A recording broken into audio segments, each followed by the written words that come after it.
Por mi parte, en cuanto volví a casa, encontré la réplica de la conversación sostenida poco antes por Bloch y Monsieur de Norpois, pero en una forma breve, invertida y cruel. Era una disputa entre nuestro mayordomo, que era dreyfusista, y el de los Guermantes, que era antidreyfusista.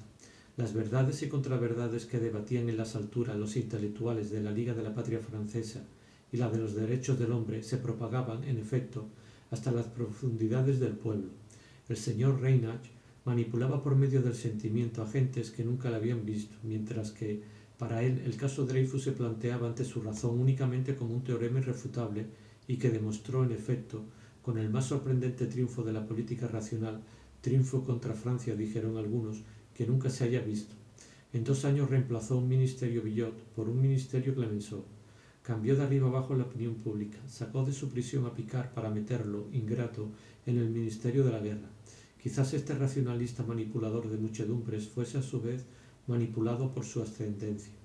Cuando los sistemas filosóficos que tienen un mayor contenido de verdad son dictados a sus autores, en último análisis, por razones sentimentales, ¿cómo excluir que en un simple asunto político como el caso Dreyfus, razones de ese tipo no puedan, sin saberlo el razonador mismo, gobernar su razón?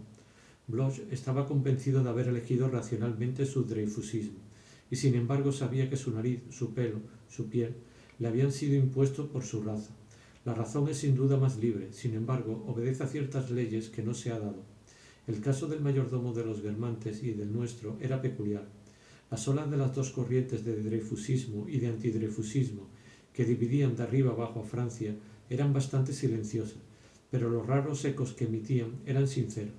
Oyendo a alguien, en mitad de una conversación que se apartaba voluntariamente del caso, anunciar furtivamente una noticia política, generalmente falsa pero siempre deseada, del objeto de sus predicciones podía deducirse la orientación de sus deseos. Se enfrentaban así, en determinados puntos, de una parte un tímido apostolado, de la otra una santa indignación. Los dos mayordomos, cuya disputa sorprendía al volver a casa, eran la excepción a la regla. El nuestro dio a entender que Dreyfus era culpable, el de los Guermantes que era inocente. No lo hacían por disimular sus respectivas convicciones, sino por maldad y dureza en el juego. Como no sabía si tendrían lugar la revisión, nuestro mayordomo pretendía, en caso de fracaso, privar de antemano al mayordomo de los Guermantes de la alegría de creer derrotada una causa justa. El mayordomo de los Guermantes pensaba que, en caso de que la revisión fuese rechazada, al nuestro le dolería más ver encerrado en la isla del diablo a un inocente. El portero los contemplaba. Tuve la impresión de que no era él quien sembraba la división en la servidumbre de los Guermantes. Subí a casa y encontré a mi abuela más doliente de lo habitual. Desde hacía un tiempo, sin saber demasiado bien lo que tenía, se quejaba de su salud. Esa es la enfermedad, cuando nos damos cuenta de que no vivimos solos, sino encadenados a un ser de un reino diferente, del que nos separa abismos, que no nos conoce y del que es imposible hacernos comprender. Nuestro cuerpo.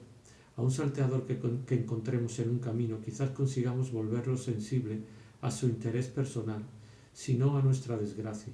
Pero pedir piedad a nuestro cuerpo es hablar delante de un pulpo, para el que nuestras palabras no pueden tener más sentido que el ruido del agua, y con el que nos aterrorizaría vernos condenados a vivir. Los malestares de la abuela escapaban a menudo a su atención, siempre vuelta hacia nosotros. Cuando sufría demasiado, para llegar a curarlo, luchaba en vano por comprenderlo, aunque los fenómenos morbosos de los que era teatro su cuerpo seguían siendo oscuros e inaprensibles para su mente, resultaban claros e inteligibles para unos seres que pertenecían al mismo reino físico que ellos, seres de esos a los que el espíritu humano ha terminado por dirigirse para comprender lo que le dice su cuerpo, como si, ante las respuestas de un extranjero, vamos a buscar a alguien del mismo país para que sirva de intérprete. Ellos sí que pueden dialogar con nuestro cuerpo, decirnos si su cólera es grave o si ha de calmarse pronto.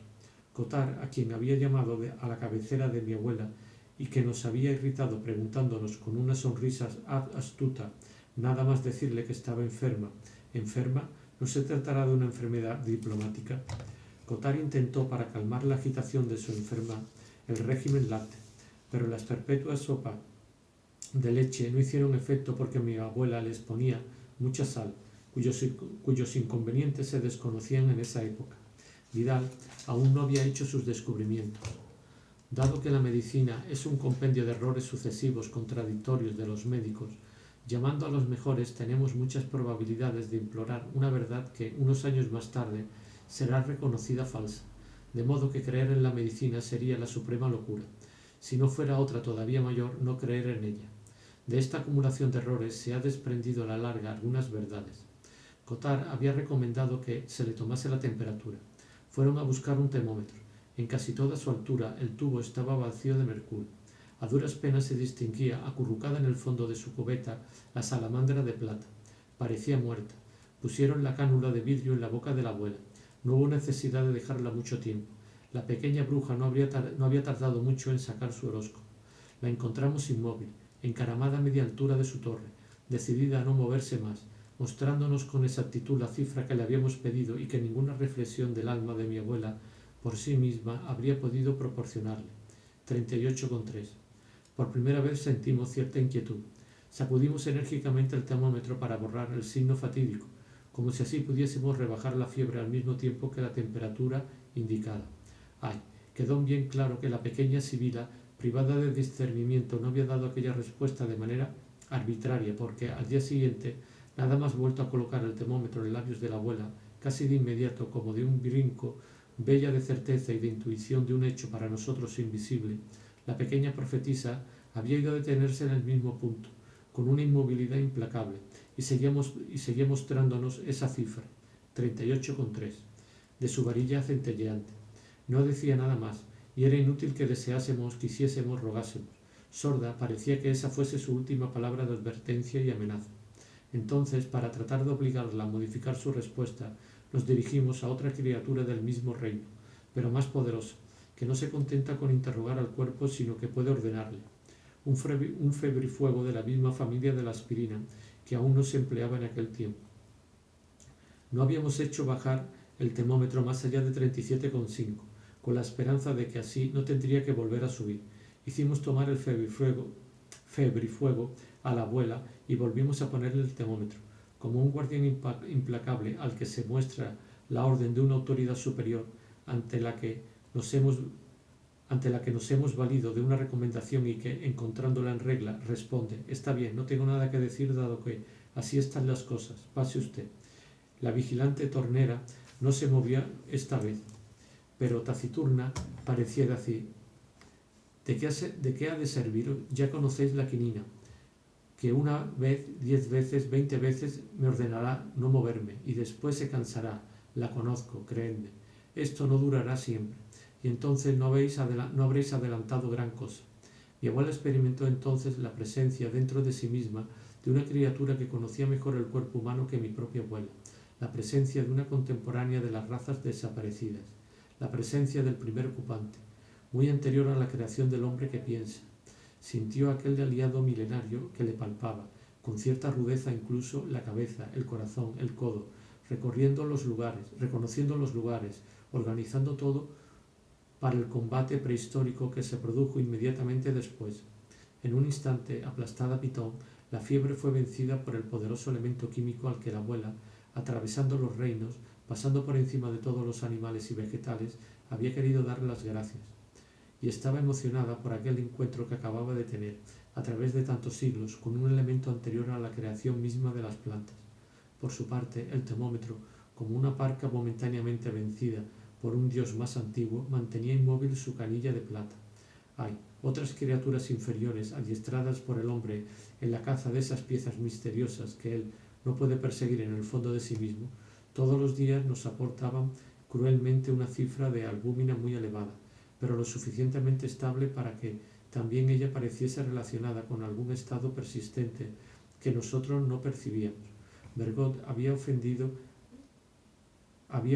en mí el instinto escrupuloso que me hacía subordinar mi inteligencia cuando me había hablado del doctor Bourbon, como de un médico que no me fastidiaría, que encontraría tratamientos que, aunque muy extraño a primera vista, se adaptarían a la singularidad de mi inteligencia. Mas las ideas se transforman dentro de nosotros, triunfan de la resistencia que les oponíamos al principio y se nutren de ricas reservas intelectuales totalmente preparadas que, sin nosotros saberlos, estaban a su disposición. Ahora, como sucede cada vez que las palabras oídas a cuenta de alguien que no conocemos ha tenido la virtud de despertar en nosotros la idea de un gran talento, de una especie de genio, en el fondo de mi mente otorgaba yo al doctor Boulbon esa confianza sin límite, inspirada por aquel que, con mirada más profunda que otro, percibe la verdad. Sabía yo, desde luego, que era más bien especialista de las enfermedades nerviosas, el mismo al que Charcot, antes de morir, había predicho que reinaría sobre la neurología y la psiquiatría. Ah, no sé, es muy posible, dijo François, que estaba presente y que por primera vez oía el nombre de Charcot, lo mismo que el de Boulbon. Pero eso no le impedía en absoluto decir, es posible. Sus es posible, sus quizás, sus no sé, eran irritantes en casos parecidos. Sentía uno ganas de responderle, lógico que usted no lo sepa, porque no sabe nada del asunto de que se trata. ¿Cómo puede decir incluso que es posible o no si no sabe nada? En cualquier caso, ahora no puede usted decir que no sabe lo que lo que Charcot le ha dicho a Boulbon, etc. Lo sabe porque nosotros se lo hemos dicho, y sus es posible están fuera de lugar, dado que es seguro. A pesar de esta competencia más particular en materia cerebral y nerviosa, sabiendo que Boulbon era un gran médico, un hombre superior, de una inteligencia inventiva y profunda, supliqué a mi madre que le hiciese venir, y la esperanza de que, gracias a una exacta visión de la enfermedad, acaso pudiese curar a la enferma, acabó por prevalecer sobre el temor que teníamos de asustar a la abuela si llevábamos a consulta a un especialista. Lo que decidió mi madre fue que, inconscientemente alentada por Cottard, la abuela ya no salía y apenas se levantaba. Era inútil que nos contestase con la carta de Madame de Sévigné sobre Madame de Lafayette. Se decía que estaba loca por negarse a salir. A estas personas tan precipitadas en su juicio yo les replicaba, Madame de Lafayette no está loca, y a eso me atenía. Ha sido necesario que haya muerto para demostrar que tenía razón negándose a salir. Cuando vino de Boulbon, quitó la razón, sino a Madame de Sévigné, a la que nadie le citó, al menos a mi abuela. En lugar de auscultarla mientras posaba en ella sus admirables miradas, donde acaso había la ilusión de escrutar profundamente a la enferma, o el deseo de darle esa ilusión, que parecía espontánea pero que debía de haberse vuelto maquinal, o de no dejarse adivinar que pensaba en cualquier otra cosa, o de conseguir poder sobre ella, empezó a hablar de Bergotte. Ah, lo creo, señora, es admirable, pero bien hace usted amándole. Pero, ¿cuál de sus libros prefiere? Ah, ¿de veras? Dios mío, sí, quizás sea el mejor. En cualquier caso, es su novela mejor construida. Claire está en ella realmente encantadora, y entre los personajes masculinos, ¿cuál le resulta más simpático? Al principio pensé que hacía hablar así de literatura, que la hacía hablar así de literatura porque la medicina le resultaba aburrida, quizás también por demostrar su altura de miras intelectuales, e incluso con una finalidad más terapéutica, por dar confianza a la enferma, por demostrarle que no estaba inquieto, por distraerla de su estado. Pero después he comprendido que, particularmente estimable, sobre todo como alienista y por sus estudios sobre el cerebro, había querido verificar con aquellas preguntas si la memoria de la abuela seguía intacta. Como de mala gana, la interrogó brevemente sobre su vida, con mirada sombría y fija. Luego, de repente, como si hubiese vislumbrado la verdad y estuviese decidido a alcanzarla a toda costa, con un gesto previo al que parecía costarle abrirse paso, apartando de las olas las últimas vacilaciones que podía tener y todas las objeciones que nosotros habríamos podido hacerle, contemplando a la abuela con una mirada lúcida, libremente y como si por fin tocase tierra firme, subrayando las palabras en un tono dulce y sobrecogedor, cuyas inflexiones todas matizaba la inteligencia. Por lo demás, durante toda la visita su voz siguió siendo lo que era por naturaleza, acariciadora, y bajo sus ceñas enmarañadas sus ojos irónicos estaban llenos de bondad. Estará usted bien, señora, el día lejano o próximo, y de usted depende que sea hoy mismo, en que comprenda que no tiene nada y en que haya reanudado la vida de siempre. Me ha dicho que no comía, que no salía, pero señor, es que tengo un poco de fiebre. Él le tocó la mano. En cualquier caso, en este momento no. Bonita excusa además. ¿No sabe usted que dejamos al aire libre y sobrealimentados a tuberculosos que tienen hasta 39? Pero yo también tengo un poco de albúmina. No debería usted saberlo. Lo que usted tiene es lo que yo he descrito con el nombre de albúmina mental. Todos hemos tenido durante una indisposición nuestra pequeña crisis de albúmina, que nuestro médico se ha apresurado a volver duradera, dándonos a conocer. Para una afección que los médicos curan con medicamento, aseguran por lo menos que ha ocurrido algunas veces, provocan 10 en sujetos con buena salud, inoculando a ese agente patógeno 1000 veces más virulento que todos los microbios, la idea de que uno está enfermo. Semejante creencia, cuyo poder no puede evitar ningún temperamento, obra con particular eficacia en los individuos nerviosos. Dígale a su espalda que se ha abierto una ventana cerrada y empieza a estornudar. Hágales creer que ha puesto usted magnesia en su sopa y se verán asaltados por cólicos, que su café estaba más fuerte que de costumbre y no pegará ojo en toda la noche. ¿Cree usted, señora, que no me ha bastado con verle los ojos, con oír la forma en que se expresaba, ¿qué digo?, con ver a su señora hija y a su nieto, que tanto se parecen a usted, para comprender con quién tenía que habérmelas? Tu abuela tal vez podía ir a sentarse, si el doctor se lo permite, a una tranquila alameda de los Campos Elíseos junto a ese macizo de laureles delante del que jugabas tú en otro tiempo, me dijo mi madre, consultando así de manera indirecta a Dumbledore, y cuya voz cobraba por esto una nota de timidez y deferencia que no habría tenido de haberse dirigido solamente a mí. El doctor se volvió hacia la abuela y, como no era menos culto que sabio, vaya usted a los Campos Elíseos, señora, junto al macizo de laureles que tanto ama a su nieto. El laurel le resultará saludable, purifica. Después de haber exterminado a la serpiente Pitón, Apolo hizo su entrada en Delfos con una rama de laurel en la mano. De este modo quería preservarse de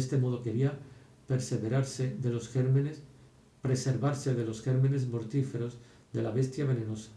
Como puede ver, el laurel es el más antiguo, el más venerable y me gustaría añadir, hecho que tiene su valor tanto en terapéutica como en profilaxia, el más bello de los antisépticos.